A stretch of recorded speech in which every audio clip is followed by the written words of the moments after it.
afternoon, and welcome to the City Club of Portland's Friday Forum, Oregon's premier public affairs forum. I'm Sue Thomas, president of City Club, and I welcome you all, those of you here at the Governor Hotel, and those of you listening on OPB or KPBS radio or watching on cable television. I'm Sue Thomas, president of City Club, and thank you for joining City Club today on Friday, December 18th for this week's Friday Forum. I guess I just like saying my name that much. I guess that's why. Today we will hear about the rich history of Oregon's wine industry, and we'll learn how Oregon wines influence our economy, land use, and our culture. But first, some announcements. In consideration of those sitting close to you and those in our radio audience, I ask that anyone who has not already done so to please silence your cell phone. City Club's annual fund continues. We are now approximately $30,000 from our goal, and I really encourage all of you who have not yet made your tax-deductible contributions to City Club, that it is easy as reaching across and grabbing one of those envelopes in the middle of the table and hopefully putting something in it and handing it to a staff member on your way out. And again, I would thank all of you who have already donated to the City Club's annual fund. It's really important in terms of keeping this club vital and vibrant in the future. And as always, we offer our appreciation to our Friday Forum corporate sponsors, whose generous financial support make these time-honored City Club luncheons possible. Please join me this week in offering greetings and appreciation to our sponsors, West Coast Bank, The Standard, and our newest sponsor, the law firm of Stoll Reeves.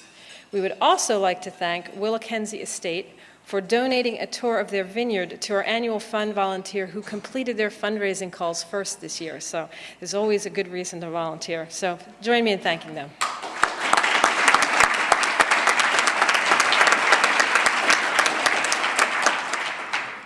This is our final Friday Forum before the holiday break. Please join us on January 8th for a debate about ballot measures 66 and 67, Oregon's tax hike referendums. And now on to today's program. Oregon wines, particularly its Pinots, are rising stars in the wine world. But locally, those romantic grapes are responsible for some very down-to-earth numbers. Oregon's 300-plus wineries and vineyards annually contribute nearly $1 billion net dollars to the economy and provide close to 10,000 jobs. Today, we will hear from 3 Oregon vintners about the history and impact of Oregon's wine industry. Our first speaker today will be Susan Sokol Blosser, founder of the winery that bears her name. Her organic vineyard holds the first LEED-certified winery building in the U.S. Susan holds a BA from Stanford University and an honorary doctorate of public service from the University of Portland for her entrepreneurship within the context of environmental and social responsibility. In addition to a book on her business philosophy, Susan is also the author of her memoir, At Home in the Vineyard, Cultivating a Winery, an Industry, and a Life. Today's second speaker, Lynn Penner-Ash, began her studies at the University of California at Davis as a botany major and graduated with a degree in fermentation science.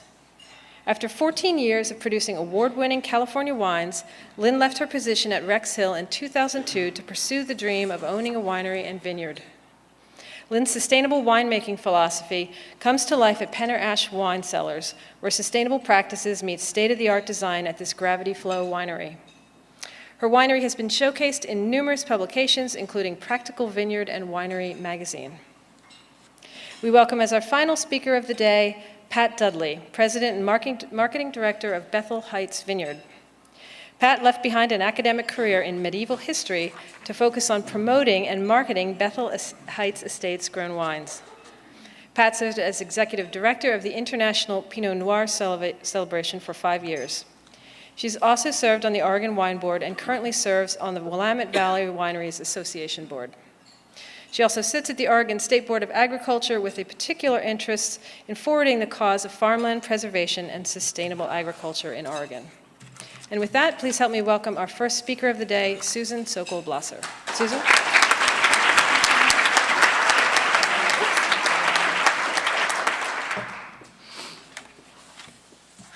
Thank you. Does this sound okay? You can hear in the back? Thank you. I'm looking forward to talking about the early days of Oregon wine, but first I want to confront head-on an issue you may be wondering about. Why are there 3 women speakers up here? Where are the men? Wine, like most businesses, is male-dominated. What's the deal? Were all the guys busy? The deal is this, and I congratulate City Club for recognizing it. While women have always been important in farming operations, they have seldom been the decision makers. In the Oregon wine industry, they have. Pat, Lynn, and I represent 3 different ways in which women have played key roles in our industry. In the case of Sokol Blosser, starting a vineyard was my husband Bill's idea, and I spent the first decade of our enterprise, 1970 to 1979, having our 3 children and exercising my brain by teaching American history at Linfield College and writing for the McMinnville paper, the News Register, while Bill taught at Portland State and then worked for CH2M. By 1980, the business demanded both of us. Bill came full-time into the winery, and I took over and worked the vineyards for the next 10 years. In 1991, I became president, Bill went back to work at CH2M Hill, and I ran the business for the next 17 years, turning it over to the second generation and retiring as founder 2 years ago. Lynn Penner-Ash is the only one of our threesome who is actually trained as a winemaker, and she's been the driving force behind 2 wineries. She came to Oregon in 1988 and made Rex Hill a household name with her winemaking skill, and when she started her own winery in 2002, her husband Ron left his teaching job to work with her. Pat Dudley is from Bethel Heights Winery, which was started by 2 couples, twin brothers, Terry and Ted Castile, and their wives, Pat Dudley and Marilyn Webb, in 1984. And from the beginning, the wives and husbands divvied up responsibilities, and all 4 have been important, each playing a critical role, not only in their business, but in developing Oregon wine's industry. That we are here today should give hope to all entrepreneurs. That Oregon wine has an international reputation and is served in the nation's top restaurants has occurred in the space of 1 generation. What makes this something of a miracle is that until recently, it occurred solely through person-to-person relationships without advertising dollars. It was done by small, ill-funded, highly leveraged mom-and-pop operations who substituted their time and energy for money. For many of us, that way of doing business hasn't changed. Finding Oregon wine in restaurants and wine stores throughout the United States deserves to be noted. Every state has a wine industry. Visit Georgia, Indiana, Florida, Arkansas, Minnesota, any state, and you will see local wines prominently displayed in wine stores. But you won't see them out of that state, and that's the difference. Wine from only 3 states has made the leap outside state boundaries, and Oregon is one of them. The other 2, of course, are Washington and California. The significance of this accomplishment inspired me to sit down a few years ago to write the history of the Oregon wine industry. After all, as a history major in college, this would be a fitting way to combine my studied training with my chosen profession. I soon realized that the only story I could tell was my own, which is why At Home in the Vineyard reads more like a memoir than a history. But I think Bill and I were representative in many ways of the first wave of Oregon wine growers. So let me take you back 40 years. The 1970s were an extraordinary time in Oregon history. Tom McCall was governor for much of it. Fred Meyer, the man, was still alive and building his empire of the new concept, one-stop shopping. The state legislature was composed of visionary individuals who passed the bottle bill, the beach bill, and the land use bill. This was all done before cell phones, before Aeron chairs and desktop computers, before there was a Starbucks on every corner, and before there was Oregon Pinot Noir. There was no Oregon wine industry in 1970. By the end of the decade, an infant wine industry had emerged.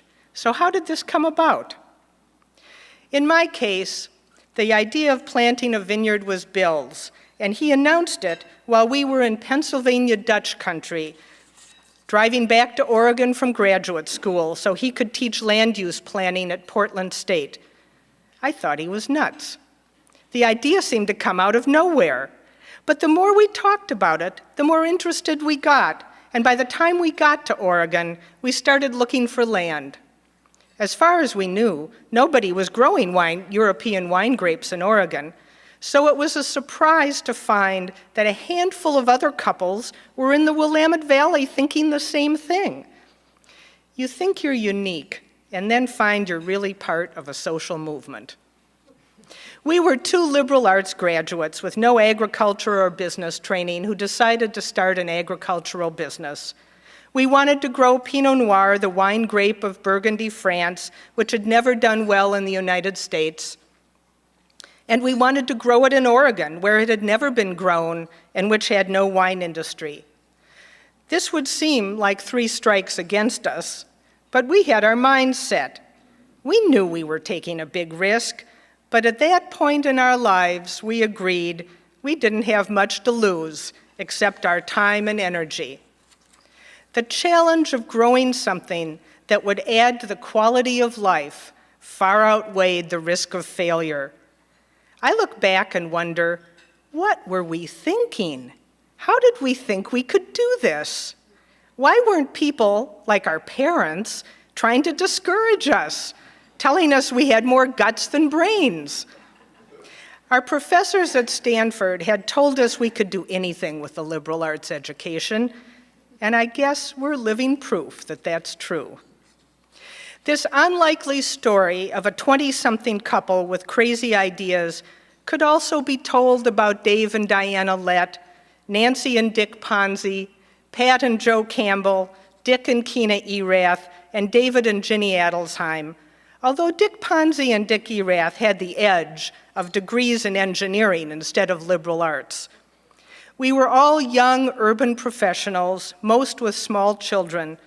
The little we knew about grape growing came from books. The one thing we did know was how to do research, and everything we learned pointed to the possibility that Pinot Noir would thrive on the hillsides where fruit and nut orchards had flourished. The success of orchards, which bloom in the early spring, meant that that hillside would be a frost-free microclimate. Bill and I bought a dilapidated prune orchard that had been leveled by the Columbus Day storm of 1962. The price was $800 an acre. While we were getting started, the state land use bill passed, and the serendipity of that is huge. The hillsides that were perfect for wine grapes started out designated by county planners as residential, view property. Our little group worked to change that designation from residential to agriculture for hillsides in Yamhill and Washington counties. There are vineyards in the Dundee Hills today that started the 1970s dotted with mobile homes and would today be large mobile home parks if the land use bill hadn't allowed them to become vineyards. Our small handful of growers met regularly and kept in touch. We had important things to discuss. Back in the days when the whole Oregon wine industry fit into the living rooms of each of our rented houses, we focused on practical issues, like where to find used stakes, used tractors, used wire. None of us had any spare change. We all subscribed to the Capital Press to find out where the next farm auction would be held. When Bill and I bought our first tractor at an auction, the only way we had to get it from Canby to Dundee was for Bill to drive it. We put flagging and a slow-moving vehicle sign on the back of our little Massey Ferguson 35, and I followed him home in our pickup while he drove the prize, going 10 miles an hour. Also, as we were planning our vineyards, the valley's pole bean farmers were switching to bush beans. Now, you wouldn't think this would be important, but it was, because they were selling off their used bean stakes. The word spread, and we spent hours visiting farms and sorting through piles of old stakes to find the best ones for us. How to lay out a vineyard was a hot topic of discussion. Actually, it still is. And if you go out in Oregon vineyards today, you will see a number of different philosophies manifested in vine spacing and trellis types. We were aware of how it was done in California and France, but we also knew our conditions were different. The only thing to do was experiment. At one point at Sokol Blosser, I think we had grapes splayed out on every trellis system known to man. We all knew we were writing the book for future growers on how to grow grapes in Oregon. Perhaps our most far-sighted act was to work together to protect the integrity of our nascent industry with labeling laws. Alcoholic beverages are strictly regulated both by the federal government and state governments. In the late 1970s, federal law allowed a winery to label a wine with a varietal grape name, like Pinot Noir or Chardonnay, if 51% of the grapes in the bottle came from that varietal. That meant that 49% could be anything. And Oregon law followed federal law on that point. Our group of early vintners looked at this and got worried. We wanted to produce high-end, true-to-type varietal wines and didn't want a winery labeling a wine Pinot Noir with 51% of the grapes true and 49% an inexpensive alternative like Concord or Thompson Seedless, which would have been allowed. So the Oregon wine growers, after considerable squabbling and discussion, found consensus and presented the OLCC with our proposed regulations. When adopted, they became the strictest labeling laws in the country. They still are. There are two components I want to point out. First, in order to label a wine with a varietal grape name, 90% of the grapes had to be that varietal. Second, that generic place names couldn't be used unless the grapes came from that place. No wines labeled Burgundy or Chablis or Champagne, for example, a practice popular in California wines. Oregon set the standard for truth in wine labeling. The federal government later followed our lead and raised their varietal labeling requirement from 51% to 75%, which is what it is today, higher than it was, but still far below Oregon standards. I've reached the end of my allotted time, but I hope I've given you a snapshot feeling for the early years. I want to point out that in the 1970s and 80s, the world didn't know about Oregon wine, and we operated under the radar, so to speak. That gave us time to make mistakes and adjust to Oregon conditions. We no longer have that luxury. Fame has put us in the public eye, and I see the nature of the industry changing. Growing up, Lynn and Pat will talk about how the increasing number of Oregon wineries, while individually still small in size, became the force that broke through the fame barrier. It's been an exciting journey. Thank you.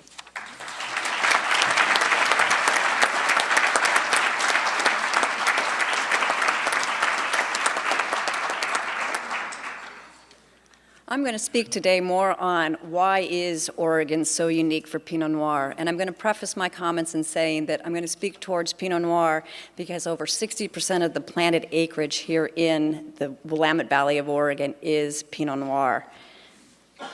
We're unique because we have an industry that has been growing, as Susan mentioned. When I arrived in 1988, there were only 49 wineries. Now there are over 350 wineries. Between 2002 and 2008, the industry effectively doubled. People ask, why is this? There's a lot of virtual winemaking going on, myself included, where we'll be making wine in our facility for, say, 2 other labels, but also we like to joke that possibly Sideways helped us out. A little bit of background on Oregon also. We are 4th in the volume of wine actually produced in the United States. Currently here in Oregon, there's 19,300 acres of planted grapes. I like to tell this story that when I was down doing a seminar in California in about 2000 or so, I met a gentleman who farmed for a small winery. He was farming 10,500 acres. I went home, I looked that up, and at that time, that was the entire acreage of the state of Oregon.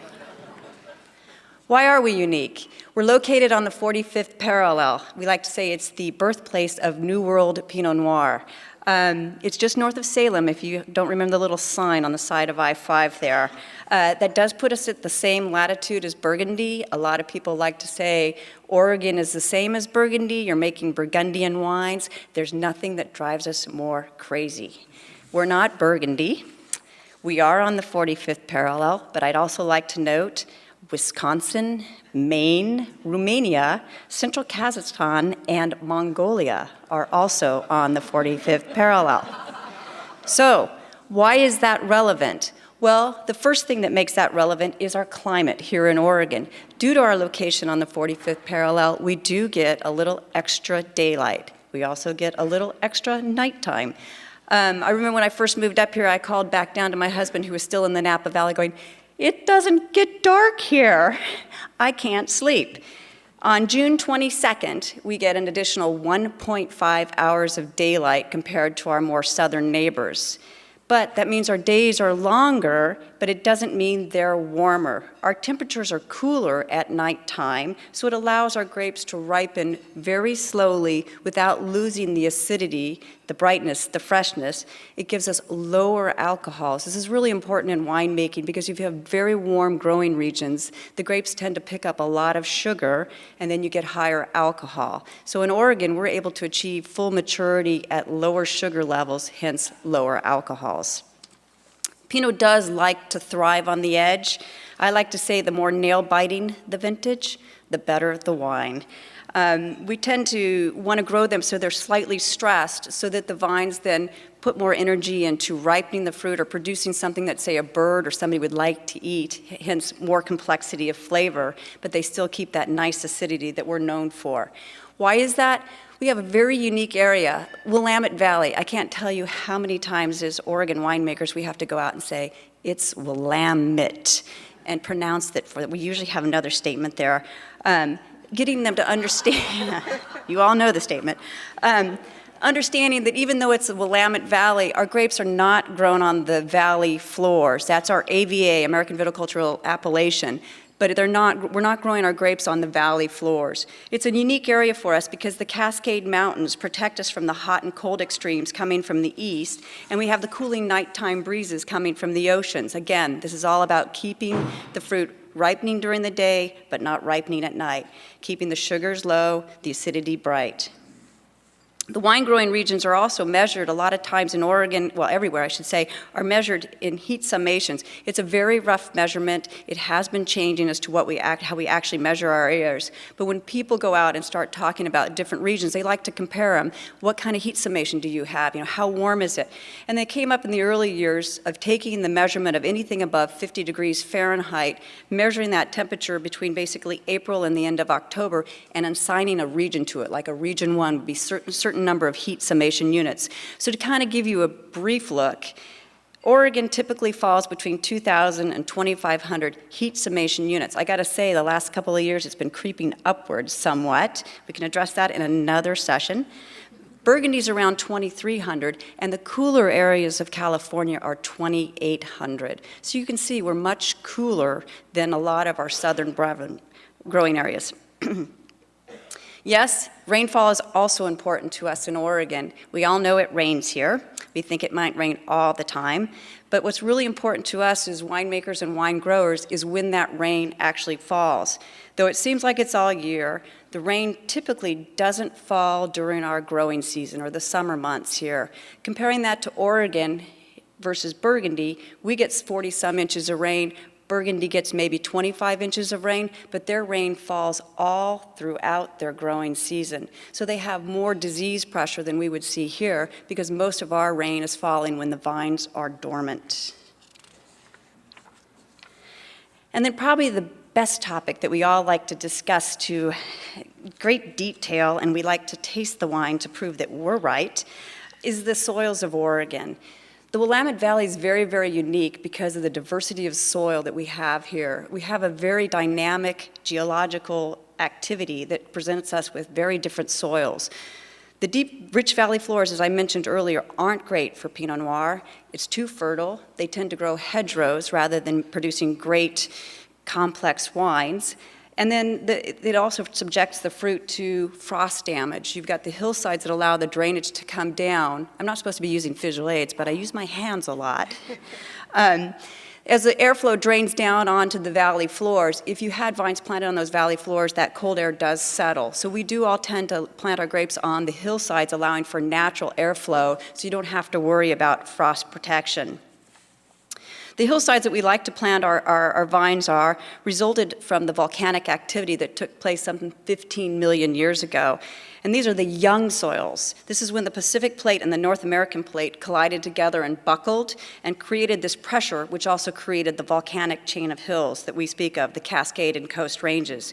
These hillsides have eroded and in some instances continue to do a little activity that creates the red hills. You hear a lot of times we speak of the red hills of Dundee. These are the red volcanic soils. This is where Susan's Winery is located. It's where a lot of great Pinot Noir is grown in these soils that are very, very red. There's also an older series of soils that we're growing our grapes in, and it's the marine sediment soils. These were laid down over 35 million years ago. It's the ocean floors that were scraped up as the plates were colliding and sliding into each other, one going underneath and peeling off this layer of sedimentary soils. And this is where our own vineyard is located. It's in the Yamhill-Carlton area, where there's a lot of sedimentary soils. So Oregon wines are reflective of not only the vintage, but of the place they're grown. And you can see that when you go and taste in our cellars. There's very distinct flavor profiles to wines based on where they're grown. I'm also going to talk a little bit about the collaboration. It's fun to have these three ladies here with me today. We don't get this opportunity often, but we do all love working together. Having spent many years in the Napa Valley, I realize that my colleagues here in Oregon are very unique. We share a lot, we work a lot together. It's what makes us successful. It's kind of, I came in 1988, so I may be the second generation. There's 3rd and 4th generations now taking place in Oregon. But I think at the time, we all realized that we were the underdogs. We had to work together. We had to work together to be successful. And I think that's what Oregon has done quite well.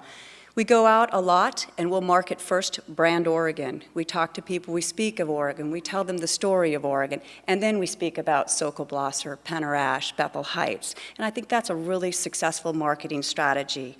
We like to say here, the favorite saying of the Oregon wine industry is that the rising tide floats all boats. All boats must float, and that's the thing we all keep focused on as we go out and present ourselves. I'm going to illustrate a little bit of the collaborative nature of Oregon, and it's really important to think about these events as I speak about them. These events were all created, conceived, funded, designed, manned, put together by the Oregon wine industry. We all have these great ideas. We look around the room and think, oh, that means I have to do that, doesn't it? Steamboat was an event that came around in 1979. It's down about Steamboat Inn in the Umpqua. It's a beautiful place. A bunch of winemakers got together and said, hey, wouldn't it be great? No press allowed. They all came down together, sat at a table, talked about the wines. You brought a wine, presented it. People said, oh, you know, this has VA, this has an issue. And then you could talk to your other peers about, well, what would you have done in this situation? And it was a great collaborative experience to learn from others who had more experience or other types of experience to help us all make better wines. The Oregon Wine Board tax. Oregon vintners decided to tax the grapes that they receive $25 a ton, which is one of the highest tax, if not the highest tax out there, to help fund our viticulture and our enological and marketing research. The International Pinot Noir celebration in 1987, again, winemakers got together and said, wouldn't it be fun to invite a bunch of other winemakers together to talk and taste wine and present it to guests out there? And Pat tells a funny story that when she was on the board, they talked about originally moving this from California to Burgundy and all around the world, making it an international traveling show. But the California and the Burgundians looked at each other and said, we'd never get our peers to cooperate to put this thing on. So it has remained in Oregon since 1987. Salud, another event, a barrel auction, where the vintners donate now 8 cases, and those 8 cases then are auctioned off, and that funds health care for our vineyard workers. And it's very important that our vineyard workers can take care of their families. It's the wine industry donating to this. LIVE, which is low input viticulture and enology. It's incorporating sustainability into our agricultural purposes. And so we've also now got Oregon certified sustainable wine. So this incorporates not only responsible agriculture, but responsible winemaking. And Oregon Pinot Camp. This is a camp where we bring people from all over the United States and internationally to come learn about Oregon wines. We put on seminars and moderate these things, and they have a good campy fun because they get to wear shorts in Oregon. I could go on, but my time is up. It's just a great industry full of collaboration. We're very connected. They're all very small industry, hands-on people. We encourage you to come get connected with all of us and taste at our tasting groups.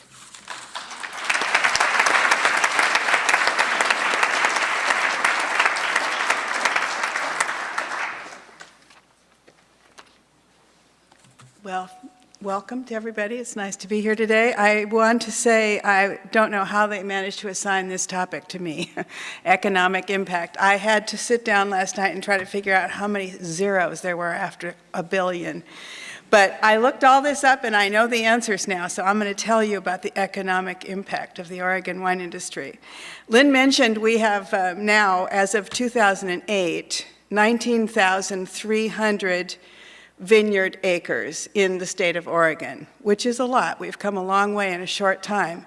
It seems like a lot of acres when you go down your rows of 2,000 vines per acre and you're pruning each one at a time or thinning the leaves one at a time.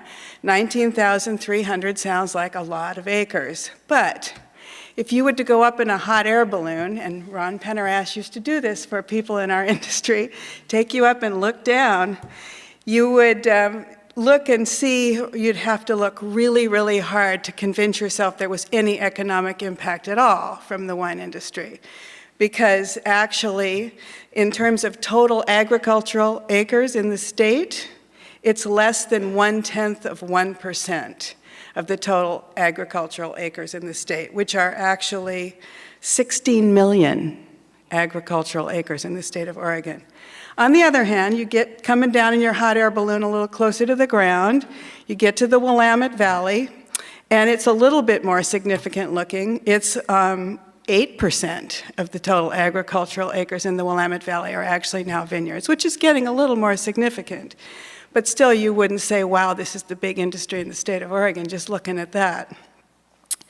When you get down to the question, however, of the price per ton for the crop grown on those acres, then you're starting to see some sign of an impact.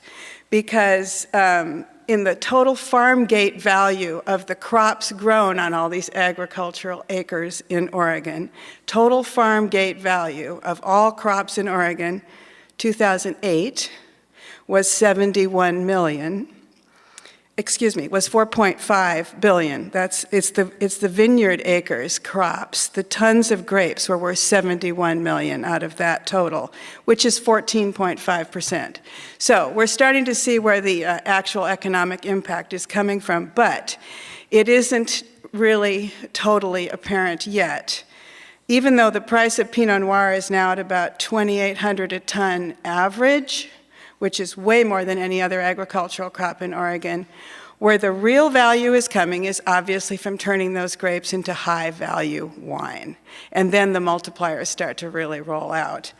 Of all the major wine-producing states in this country, the three, Oregon gets the highest price per ton, on average, of all of those, and also the highest average return per case of wine.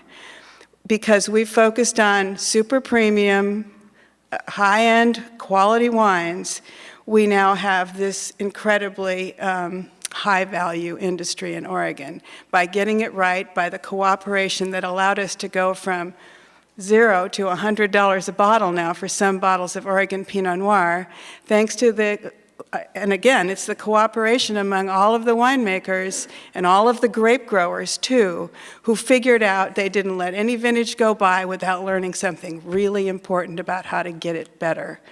And it's been a constant attention to every detail and sharing everything we learned with each other that has brought us that far. When we first started selling Pinot Noir from Bethel Heights, because we only had a tiny little winery and we sold most of our fruit, we were selling it for about $700 a ton. And now, the high end of super premium, well-established, recognized vineyard names are going for what, over $5,000 a ton, right? I mean, okay, this is not the year to be talking about prices because unfortunately we're having a little correction right now, but it's temporary. We know it's temporary. So the fact that we've made these really fabulous wines and they've been recognized as being so because people are willing to pay that price, people have started to come to Oregon looking for those wines, not just from around the country, but even from around the world. And when Robert Drouhin came to Oregon in 1988 and decided to build a winery here from one of the great French negociant houses, we all thought that was a great vote of confidence in our industry. But it's just been going on from there, where people have come and appreciated, and some of them can't leave. They love it so much, they end up staying and becoming winemakers themselves.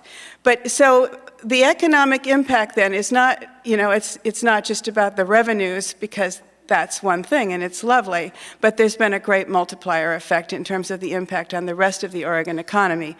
Tourism is the obvious one. We have had steady increases in visitors to our wine country. Every year, it's more and more people. We stayed open 5 extra months this year because the traffic warranted that. It was a little hard to staff it, but worth every day. And so we also, and it was interesting this year, especially because the market, as I said, is having a little correction right now, and it's been a little harder to sell these expensive wines. That would be an understatement. It's going to get better. But in the tasting rooms, we've had no decrease in the number of visitors. In fact, we saw at Bethel Heights this year an increase in the number of visitors and an increase in the sales out of our direct-to-retail channels. And that's anecdotally, I've heard from other wineries that this has been true also. So the interest is just the same, but the channel of getting to the customer has been a little bit different this year. And another interesting fact, 49% of our visitors, we're estimating, and I think I saw this in the economic impact study, were Oregon residents. So that's interesting. Our executive director of the wine board keeps using this word staycation, which is a ghastly word, but it seems to be working in our favor. There are people that are staying home, but they're visiting their own backyard here, and that's been good for all of us. It stays in the state. There are a lot of awful words that have come out of this economic impact. There's agritainment. That's the one I really don't know if I can get my head around. Anyway, but it's working for us. So after a while, we realized we were very, very small and insignificant, but there came a point when we started asking ourselves, what is the real economic impact of the Oregon wine industry in the state? So the Oregon Wine Board, commissioned an economic impact study to be done by the people that know how to do these things. And it was released in 2006, and the results were actually rather astonishing. It's a scintillating 50-page report that you can have copies of if you want. I actually could get you a copy of it online if you wanted to read all about it. But you know what accountants do. They looked at every sector of the economy that the Oregon wine industry had any impact on, starting with revenues, but wages, benefits, taxes, supplies, purchases, distribution, tourism, the whole 9 yards, everything that we touched. It would be like if you tried to take the wine industry out of Oregon and see how much stuff went away because of that. And they put that all into the big pot, and the little eye of newt got stirred in there, and they come up with the answer. The sum of all economic activity in Oregon related directly or indirectly to wine in 2006 was over $1.42 billion. And I now know how many zeros that is, too. Okay, so wow, that's big. It's big, but it's just numbers. But when you step back and look at it, the real economic impact is not really about the numbers, but about the effect on the culture that it's had. And that's what I'd like to just talk about for a minute. I think the wine industry has been a catalyst, certainly not the cause, but a catalyst and an important player in this incredible blossoming of the food and wine culture in Oregon that has really made Oregon a mecca on the culinary pilgrimage route in the world now. I mean, people really come from all over the country, from all over the world, to visit our state because they can have these wonderful food and wine experiences, also combined with, of course, the fabulous landscape and the skiing and the beach, but it's like the crown jewel in this wonderful array of opportunities. If you come here, the food and wine scene is just amazing. And it's not just for tourists, because why are we so happy to live here now? I mean, you just can go out to dinner any night of the week and have the most amazing food, especially in Portland, of course, where it's all got started here with the homegrown chefs who saw from the beginning the great synergy between food and wine as the wine industry got started, and then the farmers started producing these specialty products that went with the wine. The great homegrown chefs who sort of built those new restaurants that were focused on local sustainable food and wine, and then it attracted all these talented young chefs from around the country. And this has just accelerated astonishingly in recent years. So it's not just in Portland anymore. You know, you can also find very vibrant local food and wine scene all over the state. Eugene, of course, were there actually earlier. Ashland, Bend, for heaven's sake. And then you go down the valley in these little towns, Carlton, Newburgh, Dundee, McMinnville, fabulous restaurants, farmers markets, and of course wonderful wine. And it's starting to trickle down to Salem even, which is where I shop. So, you know, it's actually happened rather rapidly. Okay, moving right along here. I just got my sign on the 2-minute time. Okay, I just wanted to give one anecdote here well, I wanted to say, first of all, obviously it's not just wine that's made all this happen, but it's very hard to imagine it without the wine. It's part of the synergy that's all working together. Have you heard of the plate and pitchfork dinners? If you haven't, you got to look this up. This wonderful experience. They have dinners that set up at farms around the valley, outside at night, candles, moonlight, fabulous food, fabulous wine. These plate and pitchfork dinners have become so popular that last year they were sold out within 11 minutes of when the sale went online. They crashed their server. The response was so overwhelming.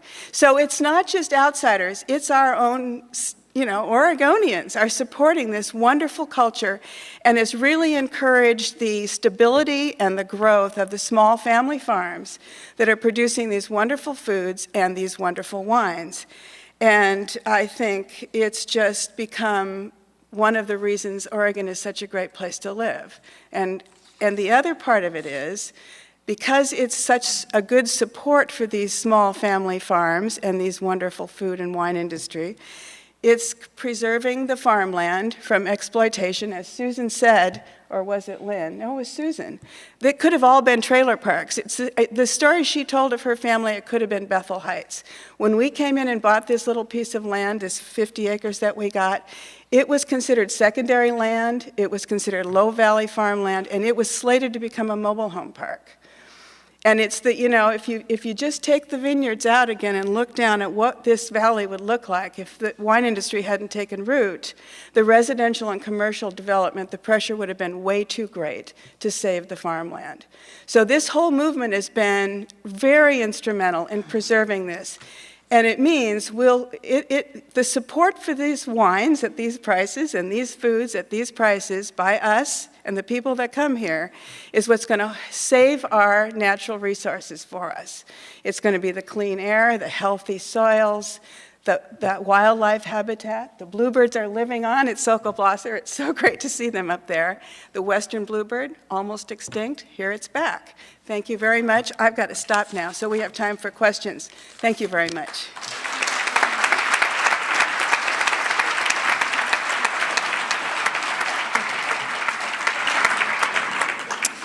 The first question for our speakers, as always, will be from our City Club host. Our host today is JEANNE CROUCH. JEANNE is Director of Sustainable Growth at Charter Construction. She's been a City Club member since moving to Portland in 2005. JEANNE has been a member of City Club's Friday Forum Committee for 3 years and was a key player in creating today's forum. JEANNE?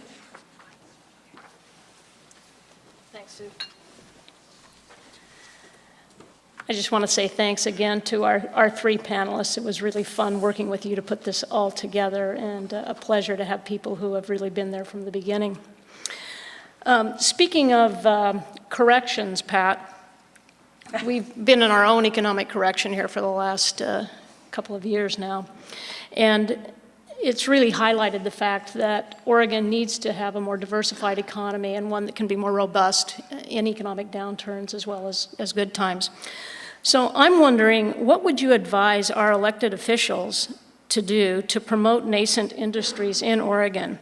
And you might particularly focus on especially food and beverages, but you may have insights for industries beyond that realm. I'll be glad to start on that. Jeannie actually shared that question with us before because we learned that she would ask the first question. We said, Jean, tell us what it is so we can be thinking about it.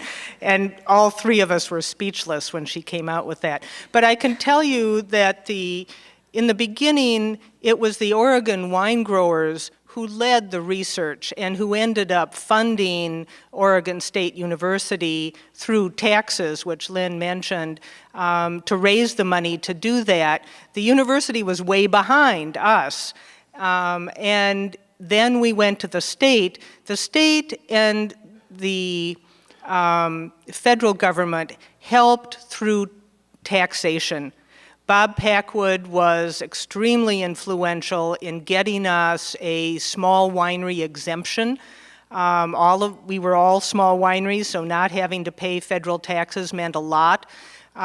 We've made an attempt to keep our federal and state officials informed of what we do, what we need, what the potential is, and we have found that they have been very responsive. Now, because we deal with alcohol, there's always been another side to this, a taxation, taxing wine and beer to support alcohol rehabilitation. It's a different thing that you wouldn't have with a lot of specialty crops. But I think the key is keeping state officials informed and working together. When we went to the OLCC, they wanted to know, with these proposed labeling regulations, they wanted to know that all the wineries agreed. And actually that got us to work together as a state because, if just a few of us had wanted it, it wouldn't have worked. So working together is always the key. We will now take questions from the floor. Asking questions at Friday Forum is a privilege of City Club membership. When you ask your question, please identify yourself as a club member and ask your question in 30 seconds or less. Paul Barnum, City Club member. I personally enjoy all wine, whether it's organic or non-organic, but I'm just curious as to, and as any panelist could answer this, what is the consumer out there doing, and is there increasing pressure to move to organic wine that is not influenced by various pesticides? And certainly you being in agriculture, you have to address those.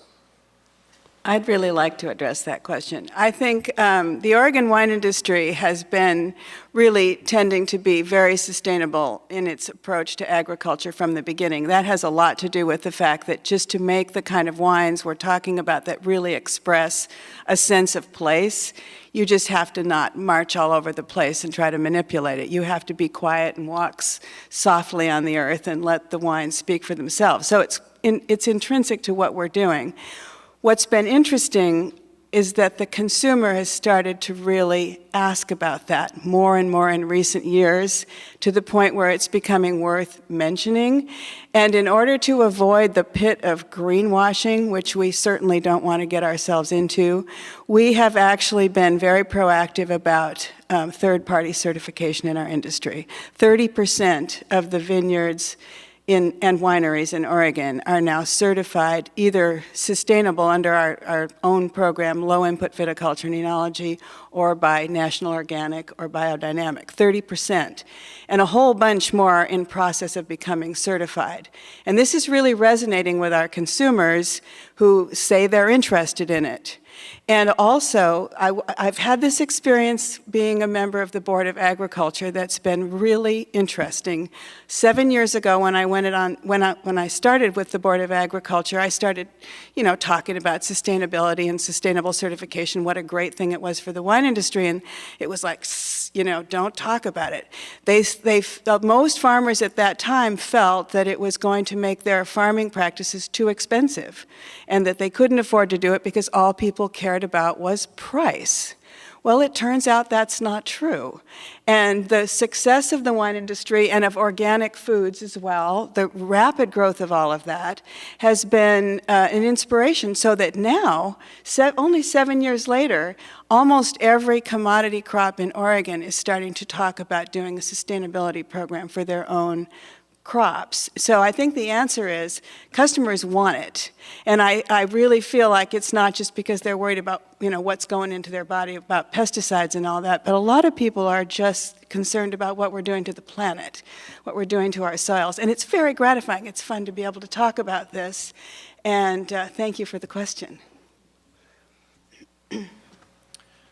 Ron Paul, I want to thank you for joining us today. I've had a rich history with each of you over the years, and as we reach this level of maturity, I'd like to shift gears just a little bit and look at the spirits industry that some would argue is where the wine industry was 25 or 30 years ago in Oregon. What advice would you have for distillers who are just making their mark in Oregon?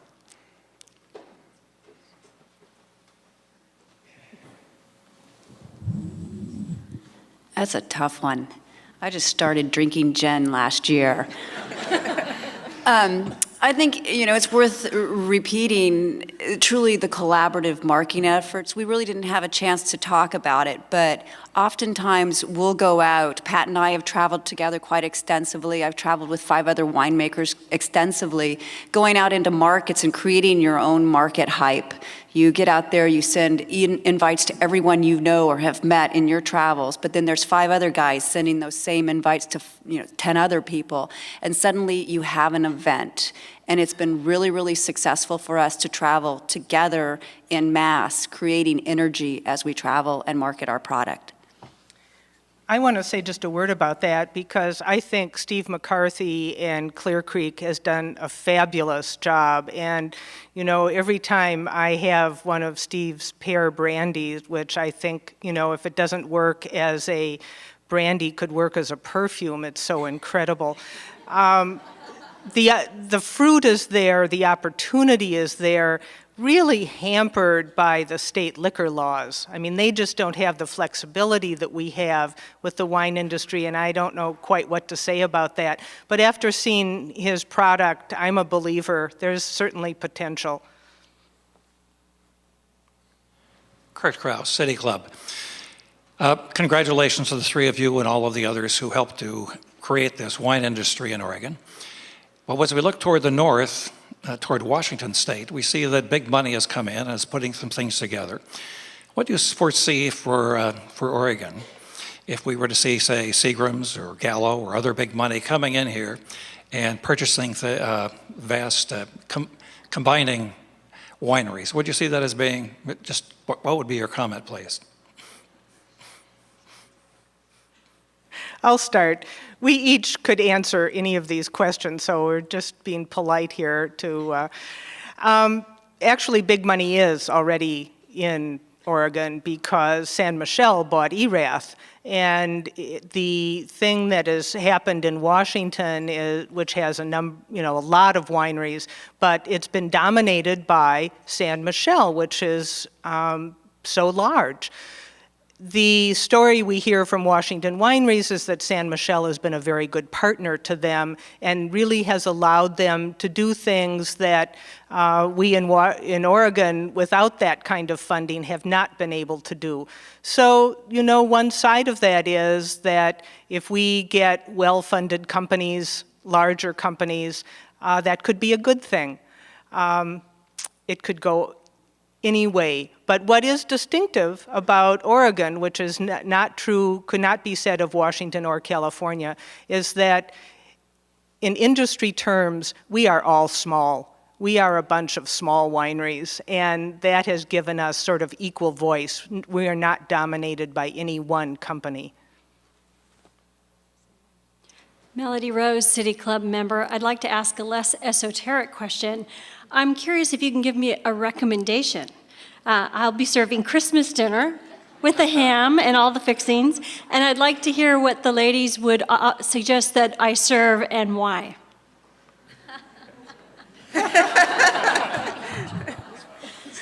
I think you should start your dinner off with a lovely 2008 Pinot Gris from Bethel Heights Vineyard. Then you should move to a 2007 Sokol Blosser Pinot Noir with your ham. And then you should culminate your evening with a 2006, yes, Penarash Syrah.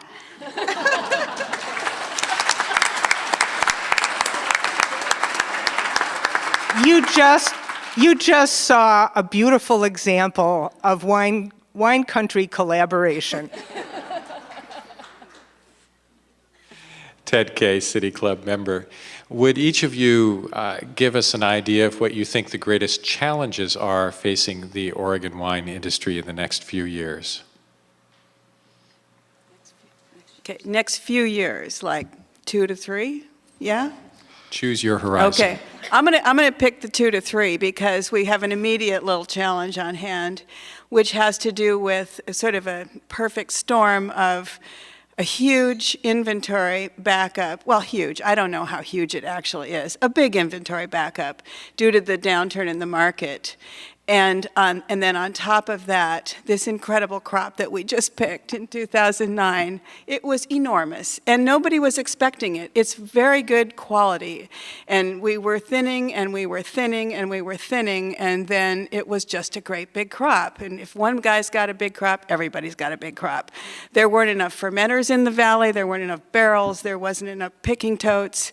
We were scrambling, borrowing from each other. It was a great collaborative moment, I must say. People were flipping their bins fast so they could pass them on to their neighbors so they could pick their grapes. The fruit was so beautiful, we had to give some of it away at the end of the season to any winery that would pay the picking costs if they had room for it, because it was a tragedy to leave it on the vines. But okay, all that said, now we have another inventory piled up in the winery. We got to keep moving stuff out. So there's going to be an interesting correction that's going to happen at the level of the grower that we're beginning to foresee, where we're not going to be able to take in as many grapes next year. Contracts may be cut, contracts may be dropped, growers may be sitting with a lot of Pinot Noir and other varietals on their hands that nobody's got room for. So it may be an opportunity, to go back to the previous question, for somebody to come in here with some real capacity to buy up a lot of bulk wine and bulk grapes and make something inexpensive but delicious that may be a good thing for our industry and may start another tier, although whether that's sustainable is a question. We're only beginning to have these conversations, but it has presented an interesting opportunity. I want to just say one thing about that too, because what I see happening is that the industry was started, as I said, by urban professionals who knew nothing and had the opportunity to learn on the job. That is no longer the case. The people who are starting wineries today and are coming to work at wineries need to have training. There's a professionalism that is creeping in, and that's a good thing in many ways. But it means that you're not going to have the ability for the liberal arts know-nothings to come in and do what we were able to do. City Club member, I've enjoyed hearing the stories about the nascent industry and as it's matured in the Willamette Valley. But the three of you are all in the Willamette Valley, and which is, of course, Pinot-centric. What about Southern Oregon and Central Oregon? What advice would you give to wine growers in those regions to achieve the success and the brand success that Willamette Valley Pinot Noir has achieved? I think our friends to the south do suffer from the fact that there is not a major metropolitan area close by. And we've talked a lot about this. There's a lot of northern Willamette Valley winemakers now bringing up Southern Oregon fruit. We bring up our Syrah, and that's helped a lot, getting a lot of people in the Willamette Valley, close to Portland, making wines from Southern Oregon, exposing people to those wines down there. I think what really needs to go on down there is, I think, a little more collective work together that you see going on in the North Willamette Valley. I think they probably should start working together and create their own events that maybe focus on the warmer climate grapes, such as the Oregon Pinot Camp that we've done. Maybe there needs to be an Oregon Syrah Camp or something located down in Southern Oregon to start drawing some of the attention and the energy down there too. Well, you've run out of time for further questions, and we'll have to stop for this week. Please join us on January 8th, 2010 for the ballot measure 66-67 debate. And as we close, please join me in expressing our appreciation to today's speakers, Susan Sokol Blosser, Lynn Penner-Ash, and Pat Dudley. We're adjourned.